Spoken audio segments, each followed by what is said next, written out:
ಭಾರತ ಸರ್ಕಾರ ಉನ್ನತ ಶಿಕ್ಷಣ ವಿಭಾಗ ಕೇಂದ್ರೀಯ ಹಿಂದಿ ನಿರ್ದೇಶನಾಲಯ ನವದೆಹಲಿ ಹಾಗೂ ಕರ್ನಾಟಕ ಹಿಂದಿ ಸಭಾ ಮಂಡ್ಯ ಹಿಂದಿಯೇತರ ಭಾಷೆ ಹಿಂದಿ ನವಲೇಖಕ ಶಿಬಿರ ದಿನಾಂಕ 18-4-2026 23-4-2026 ಉದ್ಘಾಟನಾ ದಿನಾಂಕ 18-4-2026 ಶನಿವಾರ ಬೆಳಿಗ್ಗೆ 10 ಗಂಟೆಗೆ.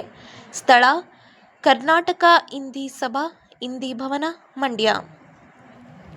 ಪ್ರಾರ್ಥನೆ ಹಾಗೂ ನಿರೂಪಣೆ ಶ್ರೀಮತಿ ನಗೀನ್ ತಾಜ್, ಪ್ರಾಧ್ಯಾಪಕರು ಮಂಡ್ಯ. ಸ್ವಾಗತ ಶ್ರೀಮತಿ ಮಾಲಾ ಶ್ರೀನಿವಾಸ್ ಆರ್, ಪ್ರಾಧ್ಯಾಪಕರು ಮಹಿಳಾ ಸರ್ಕಾರಿ ಕಾಲೇಜು ಮದ್ದೂರು. ಕಾರ್ಯಕ್ರಮದ ಉದ್ಘಾಟನೆ ಡಾಕ್ಟರ್ ಶೋಭಾರಾಣಿ, ಜಿಲ್ಲಾ ಪೊಲೀಸ್ ವರಿಷ್ಠಾಧಿಕಾರಿಗಳು ಮಂಡ್ಯ. ಹಣತೆ ಗೀತೆ ಹಚ್ಚೇವು ಕನ್ನಡದ ದೀಪ ನಾಡಗೀತೆಯೊಂದಿಗೆ. ಸಂಸ್ಥೆ ಜಿಲ್ಲಾ ಪರಿಚಯ ಶ್ರೀ ಜಗದೀಶ್ ರಾಥೋಡ್, ಹಿಂದಿ ಶಿಕ್ಷಕರು ಬೆಂಗಳೂರು. ಶಿಬಿರ ಮುಖ್ಯಸ್ಥರು ಡಾಕ್ಟರ್ ನೂತನ್ ಪಾಂಡೆ, ಸಹಾಯಕ ನಿರ್ದೇಶಕರು ಕೇಂದ್ರೀಯ ಹಿಂದಿ ನಿರ್ದೇಶನಾಲಯ ನವದೆಹಲಿ. ಪಿಪಿಟಿ ಮೂಲಕ ಶಿಬಿರ ಹಾಗೂ ಕೇಂದ್ರ ಸಮಿತಿಯ ಪರಿಚಯ. ಮುಖ್ಯ ಅತಿಥಿಗಳು ಡಾಕ್ಟರ್ ರಂಜಿತ್ ಕುಮಾರ್, ಅಧ್ಯಕ್ಷರು ಹಿಂದಿ ಸಾಹಿತ್ಯ ಪರಿಷತ್ ಬೆಂಗಳೂರು. ಡಿಜಿ ಪದ್ಮಶ್ರೀ, ಅಧಿಕಾರಿ ಭಾರತೀಯ ವಿಮಾನ ಪ್ರಾಧಿಕಾರ, ಮೈಸೂರು ವಿಮಾನ ನಿಲ್ದಾಣ, ಮೈಸೂರು. ಶ್ರೀ ಎಂ ಶಿವಕುಮಾರ್, ಜಿಲ್ಲಾ ಮುಖ್ಯಸ್ಥರು ಸಂಯುಕ್ತ ಕರ್ನಾಟಕ ದಿನಪತ್ರಿಕೆ ಮಂಡ್ಯ. ಅಧ್ಯಕ್ಷರು ಡಾಕ್ಟರ್ ವಿ ಆರ್ ದೇವಗಿರಿ, ಉಪಾಧ್ಯಕ್ಷರು ಕರ್ನಾಟಕ ಹಿಂದಿ ಪ್ರಚಾರ ಸಮಿತಿ ಬೆಂಗಳೂರು. ವಂದನಾರ್ಪಣೆ ಡಾಕ್ಟರ್ ರೇಖಾ ಅಗರ್ವಾಲ್, ಉಪನ್ಯಾಸಕಿ ಮಾನಸ ಗಂಗೋತ್ರಿ, ಮೈಸೂರು. ಸರ್ವರಿಗೂ ಆಧಾರದ ಸ್ವಾಗತ. ಮಂಡ್ಯದ ಹಿಂದಿ ಭವನದಲ್ಲಿ ಹಿಂದಿತರ ಭಾಷೆ ಹಿಂದಿ ನವಲೇಖಕ ಶಿಬಿರ ಅಂದ್ರೆ ಯಾರ್ದು ಮಾತೃಭಾಷೆ ಹಿಂದಿ ಅಲ್ಲವೋ ಅಂಥವರಿಗಾಗಿ 6 ದಿನಗಳ ಕುರಿತು ಈ ನವಲೇಖಕರು ಅಂತ ಹೇಳಿ ಯಾರೀಗ ಯುವಕ ಯುವತಿಯರಿದ್ದಾರೆ ಅಂಥವರು ಪ್ರಾರಂಭಿಕ ರೂಪದಲ್ಲಿ ಬರೆಯುವಂತಹವರಿಗಾಗಿ ಇಲ್ಲಿ ಒಂದು 6 ದಿನಗಳ ಶಿಬಿರವನ್ನು ಏರ್ಪಡಿಸಲಾಗಿದೆ.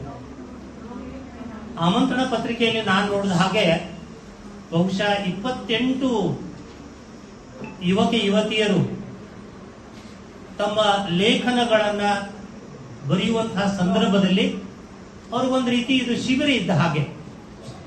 ಸಾಮಾನ್ಯವಾಗಿ ಅವ್ರಿಗೊಂದು ಪ್ರೇರಣೆ, ಪ್ರೋತ್ಸಾಹ ನೀಡತಕ್ಕಂತಹ ಈ ಕಾರ್ಯಕ್ರಮ ಕೇಂದ್ರೀಯ ಹಿಂದಿ ನಿರ್ದೇಶನಾಲಯದ ಆಶ್ರಯದಲ್ಲಿ ನಡೀತಾ ಇದೆ. ಬಹುಶಃ ಇದರ ಸಂಸ್ಥೆಯ ಸಂಸ್ಥಾಪಕರಾಗಿರ್ತಕ್ಕಂತಹ ಶ್ರೀ ವಿನಯ್ ಅವರು ಅತ್ಯಂತ ವಿನಯವಾಗಿ, ನಮ್ರವಾಗಿ ಎಲ್ಲರನ್ನ ಆದರ ಸತ್ಕಾರದಿಂದ ಬರಮಾಡಿಕೊಂಡು ಎಲ್ಲರೂ ನಮ್ಮವರೇ, ಹಮ್ ಸಾಥ್ ಸಾಥ್ ಹೈ, ಹಮ್ ದಿಲ್ ದೇ ಚುಕೆ ಸನಮ್, ಕಭಿ ಖುಷಿ ಕಭಿ ಗಮ್, ಮೈನೆ ಪ್ಯಾರ್ ಕಿಯಾ, ಹಮ್ ಆಪ್ಕೆ ಹೈ ಕೌನ್, ದಿಲ್ ದೇ ಚುಕೆ ಸನಮ್. ಹಾಗಾದ್ರೆ ಅತ್ಯಂತ ಪ್ರೀತಿಯಿಂದ ಎಲ್ಲರನ್ನೂ ಬರಮಾಡಿಕೊಂಡು ಬಹುಶಃ ಇದು ಕರ್ನಾಟಕದಲ್ಲಿ ಬಹಳ ವರ್ಷಗಳ ನಂತರ ನನಗೆ ಗೊತ್ತಿರುವ ಹಾಗೆ 8 ವರ್ಷದಿಂದ ಬಹುಶಃ ಆಗಿರ್ಲಿಕ್ಕಿಲ್ಲ ಅಂತೇನೋ ಅನಿಸ್ತದೆ. ಬಹುಶಃ ಶ್ರೀ ವಿನಯ್ ಅವರು ಶ್ರೀ ಗಣೇಶ ಮಾಡಿದ್ದಾರೆ. ಬಹುಶಃ ಅವ್ರಿಗೊಂದು ದೊಡ್ಡ ಚಪ್ಪಾಳೆ. ನಾವಿಲ್ಲೆಲ್ಲ ಇಲ್ಲಿ ಸೇರಿದೇವು ಅಂದ್ರೆ ವಿನಯ್ ಅವ್ರ ಕಾರಣ. ಜೊತೆಗೆ ಡಾಕ್ಟರ್ ನೂತನ್ ಪಾಂಡೆ ಅವರು, ಇಲಾಖೆಯವರಿಗೂ ಕೂಡ ನಾ ಧನ್ಯವಾದ ಹೇಳಿ ಬಯಸ್ತಾ ಇದ್ದೇನೆ. ಬಹುಶಃ 8 ದಿನದ ಕೆಳಗಡೆ ನಮ್ಗೊಂದು ಆಮಂತ್ರಣ ಬಂತು ಅಂತ ನಾವು ಹಿಂದಿಯವರ ಪರಿಚಯ ಆಗ್ತಾರೆ ಅನ್ನೋ ಕಾರಣದಿಂದ ನಾವೆಲ್ಲರೂ ಇಲ್ಲಿ ಸೇರಿದ್ದೇವೆ. ಬಹುಶಃ ಕೇವಲ ಹಿಂದಿಗೋಸ್ಕರ ಈ ಹಿಂದಿ ಭವನ ಅಲ್ಲ, ಹಿಂದಿ ಸಂಸ್ಥೆ ಅಲ್ಲ. ತಾವು ನೋಡಿದ್ರಿ, ಪ್ರಾರ್ಥನೆಯನ್ನ ನಾವು ಕನ್ನಡದಲ್ಲಿ ಮಾಡ್ತಾ ಇದ್ದೇವೆ, ಹಚ್ಚೇವು ಕನ್ನಡದ ದೀಪ. ಜೊತೆಗೆ ನಮ್ಮ ಒಂದು ಕನ್ನಡ ನುಡಿ ನಾಡಿಗೆ ಸಂಬಂಧಪಟ್ಟಂತ ಹಾಡನ್ನು ಕೂಡ ನಾವು ಹಾಡ್ತಾ ಇದ್ದೇವೆ. ಅಂದ್ರೆ मातृभाषा के साथ हम हिंदी का प्रचार प्रसार कर रहे हैं. अगर मातृभाषा जिस बच्चे को या बच्ची को नहीं आती है, स्वाभाविक रूप से हिंदी या अंग्रेजी बिल्कुल नहीं आती है. ये मेरा 40 साल का अनुभव है.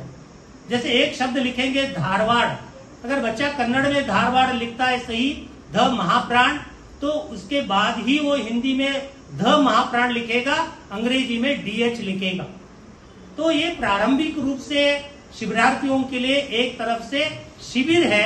जो भी समस्याएं आ जाती है तो उनका समाधान के लिए ये शिविर का आयोजन किया है. और यहाँ इस समय बड़े बड़े अतिथि महारथी है, जैसे देवगिरी सर यहाँ उपस्थित है. तो हिंदी में जब भी वो बात करना शुरू कर देते हैं तो हम चकित रह जाते। शायद उनकी उम्र अगर आप सुनेंगे कितने होगी, हाँ?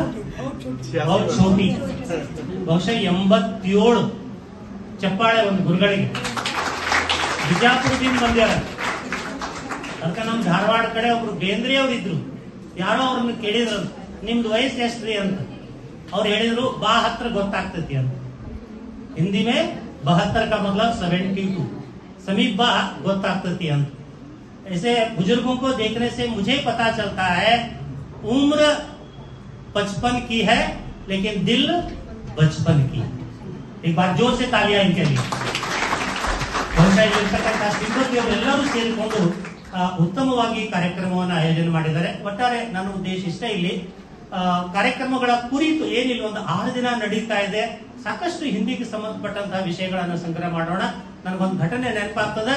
एक बार 10:30 बजे का समय था, गर्मी के दिन थे, बिजली चली गई थी. साहब जैसे बैठे थे देवगिरी सर, जैसे उनको प्यास लगी और चपरासी को बुलाया, प्यूनिक कर दो, एक गिलास पानी लेकर आओ. और चपरासी बिल्कुल अंग्रेजी नहीं जानता था, वो सिर्फ हिंदी जानता था. पानी लाने के लिए चला गया, लेट करके पहुंच गया. तब तक साहब को बहुत गुस्सा आ गया था, क्योंकि प्यास लगी हुई थी, बिजली चली गई थी, गर्मी के दिन थे. और जब भी लेट करके पहुंचा तब तक साहब को गुस्सा आ गया. जब भी हमें गुस्सा आ जाता है स्वाभाविक रूप से हम लोग अंग्रेजी में गालियां देना शुरू कर देते हैं.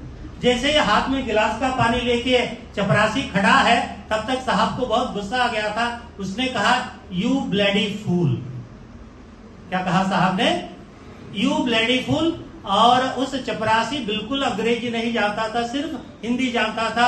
और चपरासी नतमस्तक होकर हाथ में गिलास का पानी लेके खड़ा था. साहब मैं कैसे बहुत बड़ा फूल हो सकता हूँ, आप बहुत बड़े फूल हैं. अब आप समझ लीजिए अंग्रेजी और हिंदी के शब्दों का प्रयोग. शिविर का आयोजन पूरा भारत में इस शिविर आयोजन करने के लिए मैडम जी और केंद्रीय निदेशालय द्वारा साहब मिला. इन लोगों के निर्देश के अनुसार यह कार्यक्रम मंडिया में आयोजन हो रहा है. और आप लोग यहाँ पहुंचकर बहुत खुश हुआ है मुझे. फिर एक बार संस्था की ओर से मंच पर उपस्थित गुरु जी, कर्नाटक हिंदी प्रचार समिति जयनगर बेंगलोर डॉक्टर VR देवरी जी को संस्था की ओर से मेरी ओर से हार्दिक शुभकामनाएं इस कार्यक्रम में. और श्री जगदीश राठौर जी हिंदी शिक्षक बेंगलोर और डॉक्टर रंजीत कुमार जी अध्यक्ष हिंदी साहित्य परिषद बेंगलोर और केंद्रीय निदेशालय के सहायक निदेशक डॉक्टर नूतन पांडे जी मैडम जी, DG पद्मश्री पर्यवेक्षक विमानपत्तन प्राधिकरण मैसूर और शिव कुमार जी, डॉक्टर सिंधु जी, रिका अग्रवाल जी, सभी लोगों को मेरी ओर से संस्था की ओर से आप लोगों को धन्यवाद समर्पित करता हूँ. धन्यवाद. मैडम नूतन जी, आदरणीय देवगिरी जी, आदरणीय रंजीत जी, मैडम सिंधु जी, पवार जी, इसमें से मोस्ट ऑफ लोग तो चिर परिचित ही हैं. हम लोग एक दूसरे को बहुत समय से जानते हैं. और चिर परिचित कहूंगी तो हमारा 20 साल का रिश्ता है. ये संस्था मेरे लिए एक तरीके से ये एकेडमिक या प्रोफेशनल नहीं है, मेरे लिए भावनात्मक संस्था है. ये एक फोन ही काफी है मेरे लिए यहाँ आने के लिए. मैं सारे अपने पर्सनल काम पीछे छोड़ के पहले आती हूँ, क्योंकि विनय जी मेरे लिए मुझे अभी तक ध्यान है, मेरा बेटा जितना बड़ा है उतनी ही संस्था से मैं जुड़ी हुई हूँ. 21 साल का मेरा बेटा हो गया, तब से विनय जी को मैं जानती हूँ. और विनय जी ने जो मुझे आदर सम्मान दिया है वो शायद ही कोई दे सकता है. और कोई कार्यक्रम इनके यहाँ हो और मुझे ये ना बुलाए ऐसा हो ही नहीं सकता है. कॉल आता है मैडम प्रोग्राम हो रहा है, बस हो गया. और मैं पहले 2 साल यहाँ जुड़ी रही. ये लोग मेरे स्टूडेंट रहे और हमारा रिलेशन एक स्टूडेंट टीचर से ज्यादा फ्रेंडली रहा. हम लोग उनमें से थे। क्लास खत्म करते थे और शाम को सब लोग मिल करके गोभी खाने जाते थे और ये लोग मुझे पकड़ के ले जाते, चलो मैडम आपको गोभी खिलाते, उसमें मैं भी शामिल हूँ। तो ऐसा रिलेशन है इस संस्था से मुझे, तो बहुत खुशी की बात है जब इतना हम क्या बोलूं मैं अब इस बात को। मैं खुद मैसूर विश्वविद्यालय में असिस्टेंट प्रोफेसर हूँ और पिछले 20 सालों से मैं इस विभाग से जुड़ी हुई हूँ और साथ ही साथ इस संस्था से जुड़ी हुई हूँ। हमारे माननीय गुरुवर देवगिरी जी की संस्था से मैं जुड़ी हुई हूँ। एक महिला समिति है बेंगलोर में, उनसे भी मैं जुड़ी हुई हूँ। हम लोग जो है पुराने सिक्के हैं जो अभी भी चल रहे हैं। तो ऐसे जब शिविर आयोजित होते हैं और हिंदी का कार्यक्रम होता है तो हम लोगों की जिम्मेदारी बन जाती है कि सब मिलकर के विनय जी के साथ हो चाहे हम आपस में हो, हम एकजुट हो जाते हैं और कार्यक्रम की सफलता का उद्देश्य हमारा रहता है और हिंदी के प्रचार प्रसार का रहता है।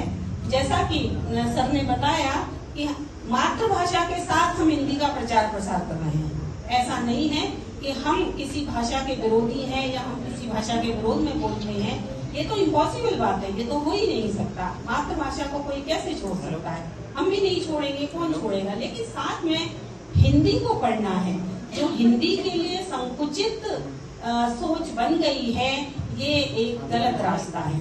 ये मिसगाइड लोग जो कर रहे हैं, ये गलत रास्ता है। हिंदी क्यों? हमारा भारत विविध भाषा भाषी देश है। यहाँ एक भाषा बोल करके काम नहीं चलता है। यहाँ हमें 2-3 भाषाएं तो जाननी ही पड़ती हैं। उद्देश्य गांधी जी का भी यही था, हिंदी समिति का उद्देश्य यही था, हमारी सरकारों का उद्देश्य भी यही है। और उसी उद्देश्य के कारण देखिए दिल्ली से आए हुए लोग, निदेशालय से आए हुए लोग हमारे लिए बैठे हैं यहाँ पर हिंदी के प्रचार प्रसार के लिए, हिंदी की उसके लिए कि कैसे भी करके हिंदी को बचाना है, हिंदी की संभावनाओं को बताना है, हिंदी के प्रति जो निराशा का माहौल बन रहा है उस माहौल को नॉर्मल बनाना है। लोगों में निराशा नहीं आनी चाहिए। ये एक संकुचित मानसिकता है। ये जान जाइए कि अगर आप हिंदी नहीं सीखते हैं तो आप नॉर्थ को नहीं देख पाएंगे, आधे भारत को नहीं देख पाएंगे। ये जान लीजिए और ये सच है बहुत बड़ा। आपके सामने विनय जैसी व्यक्तित्व आपके सामने उदाहरण है और आदरणीय ये मंच पूरा उनसे अनुरोध करूंगी कि आप